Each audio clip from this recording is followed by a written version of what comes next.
Greetings, I am Herbert Erpaderp, and it's time for another Ask Herbert Erpaderp, the Herbert Erpaderp Askinist show on YouTube. I don't believe I have anything to announce, and the temperature in this room has already risen about 10 degrees, so let's get to the questions. You may be aware that patrons are now able to send me questions voiced in your own voices, so here is the first one of those. This is the voice of Top Bunk Productions. Hello. On the subject of voices, what's your favourite accent? My favourite accent? It's a tricky one because there are so many interesting and charming accents. I guess Scottish is always a fun one. Russian and German ones are also entertaining and can be quite endearing as well. I guess that's not really a single answer, but it'll do. And Duncan Hoover had a voice question too. So when you were at your Armistice Day train ride, what kind of locomotives did you see there? The two locomotives running that day were PB15 number 448, which is the smaller locomotive. I saw a post somewhere saying that engine was 110 years old, and I believe it has just recently been overhauled, so it should be around for a long while yet. The bigger engine is AC16 221A, built in 1943 by Baldwin, also known as the Yank, being an American locomotive sent over during World War II. It's actually owned by Queensland Rail and is on loan to QPSR until I believe the end of the month.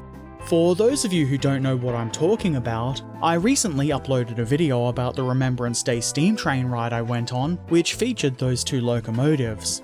I'll put a link in the description. I'm pretty happy with some of the camera work I did that day. The audio editing, not so much. Removing the annoying sounds that children make is quite hard. Now let's get to the text questions. Ratto said, how to stop procrastinating? I wish I had a good answer for this. I'm guilty of procrastinating quite a lot. The only way I've found to really stop is just sheer force of will. The saying, just do it, seems applicable if a bit cliché. Of course, there's always a bunch of different factors around why just doing it might not be possible, and those are going to be different for everybody, so I don't know. Maybe somebody else has actual helpful ideas. Burner581 said, what's the ultimate Herbert revenge plot a la Aussie? Excessive use of explosives? Actually, I don't really do a lot of revenge plotting IRL or anything like that. I'm not crazy. I am, however, quite vengeful in games like Rust. Even though I suck at it, I'll make sure the base of whoever is being a shithead gets flattened as much as possible. In the background video, for example, we're raiding somebody for the second time after he raided our base, in addition to just being a bit of a dick. As many rockets and timed charges as possible is the best way, even though Barnaby and I are generally pretty incompetent. Australian Train Nut said, do you like Harry Potter? I've never actually read any of the books or seen the movies, though I have seen I guess you would call it a spin-off movie, and I forget what it's called, but I did enjoy it, even though I was super tired and nodded off a couple of times while watching it.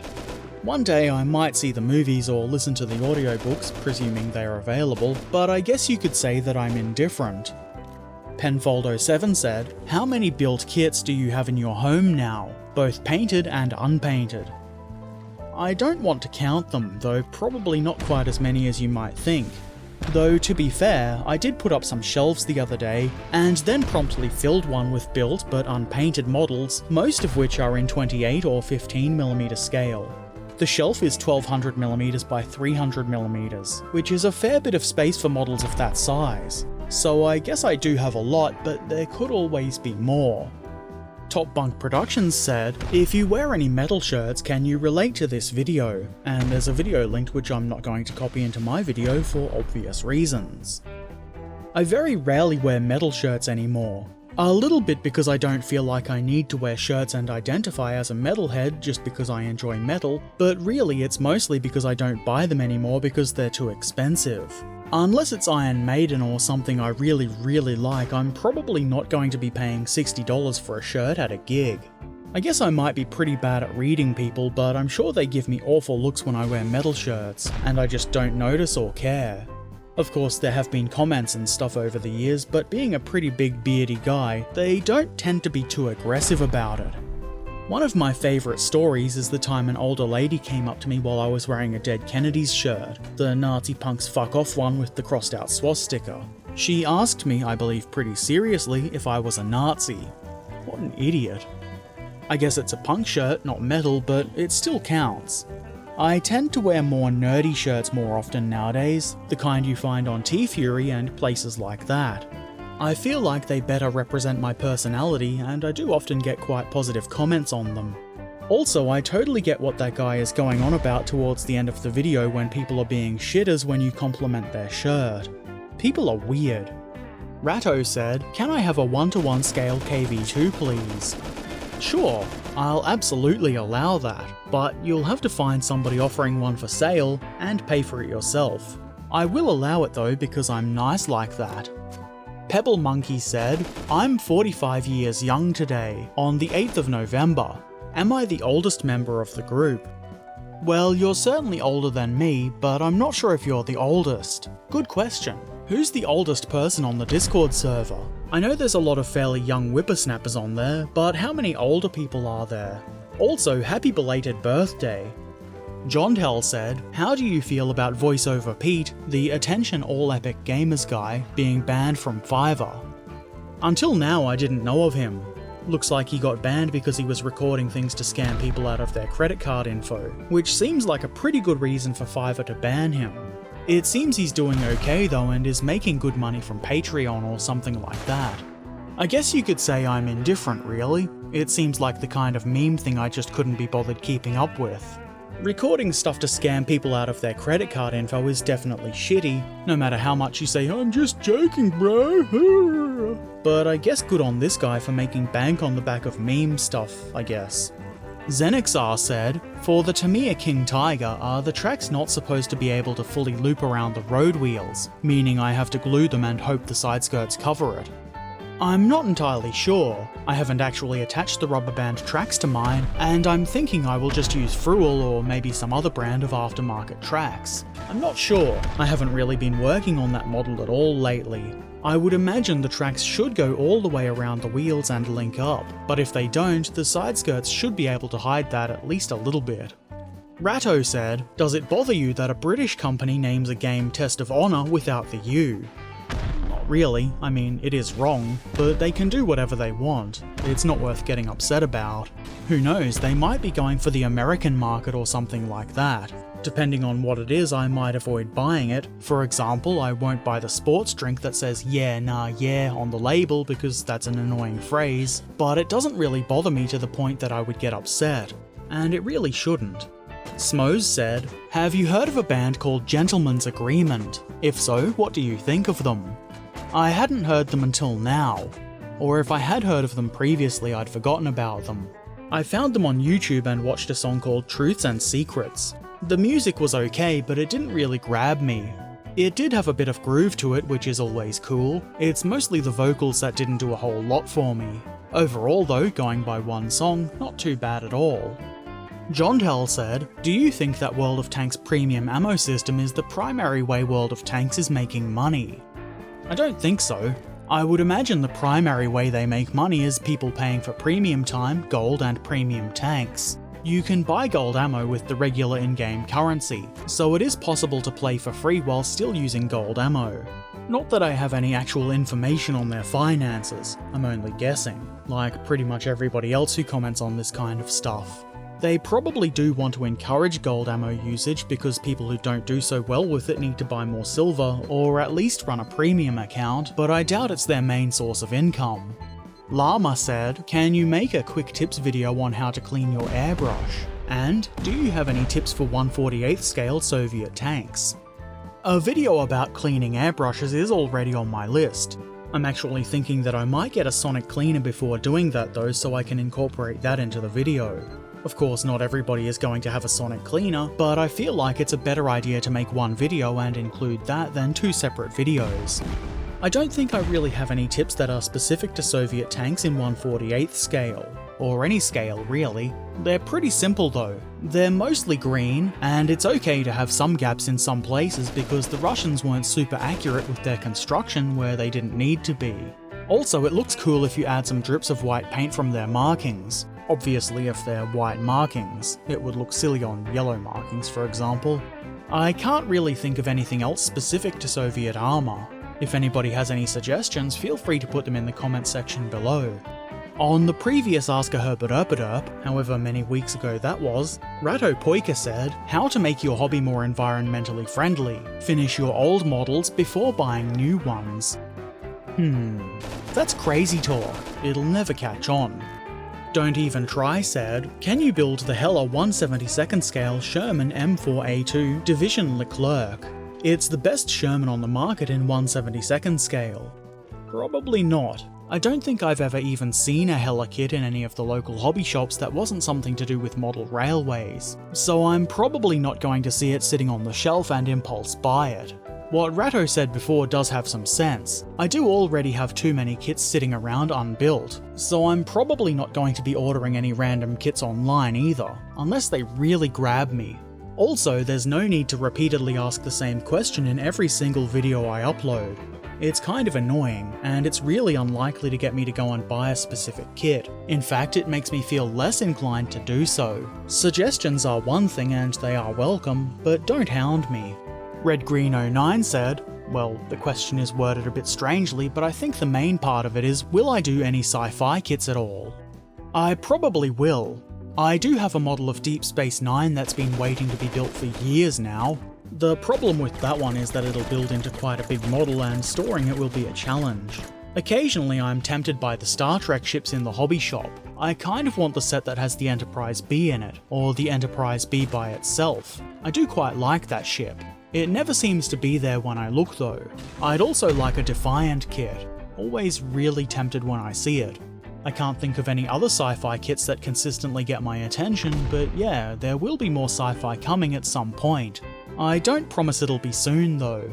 Zenixar said, hey, I was looking at your Tiger 2 from 2 years ago, and I do not see a link or guide of you painting it like most of your other tanks. That's because it hasn't been done yet. Also, I think saying most of my other tanks is a bit of a stretch. I'm a quite slow painter. No, I've actually kind of lost motivation for the King Tiger. I got some of the base coats and stuff on, but I lost a lot of the video files, and it kind of annoys me that now I can't make the video start at the beginning, where it should. Also, I've just been more interested in doing some other things. I will get around to it eventually though. And that is the last of the questions for this episode of Ask a Herbert Erpaderp. If you have something that you would like me to answer next fortnight, ask in the usual places. Now, let's go and look at some of the models shared by our excellent community over on Discord. As usual, in the interest of time, I've omitted a lot of really great images, which is kind of hard to do, but I don't really want to make another almost hour-long video this week. Anyway, first up, Sneaky Zaku shared this pair of boxes, saying they're not related to models per se, though I disagree. They're a pair of boxes for holding models, so that kind of counts. They've been stenciled to add some style. I think this is pretty cool. Does anybody else have any storage boxes that they've customized for their models? I'd like to see them. Hugo the Panzer Builder recently finished this awesome ISU 152.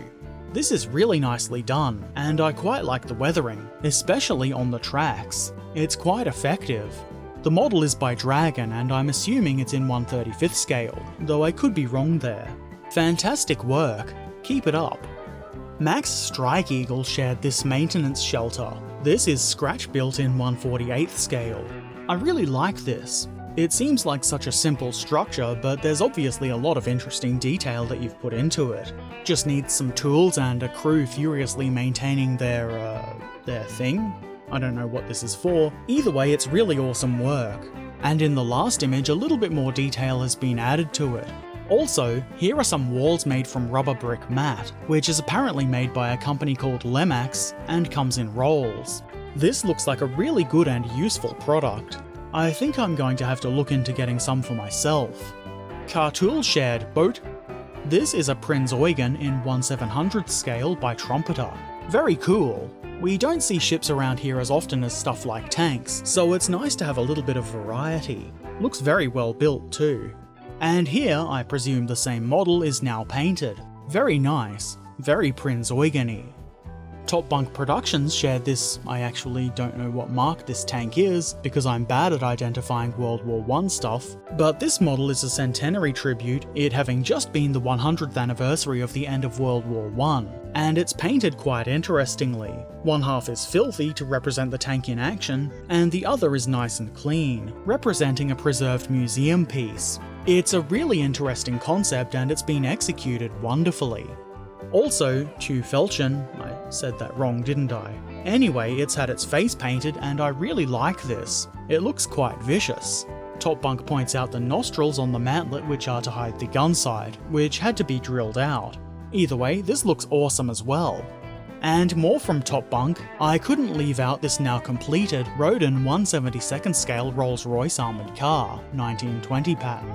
It's based on the vehicles prominently featured in Commando number 4185, Surprise Attack. This is really nicely done.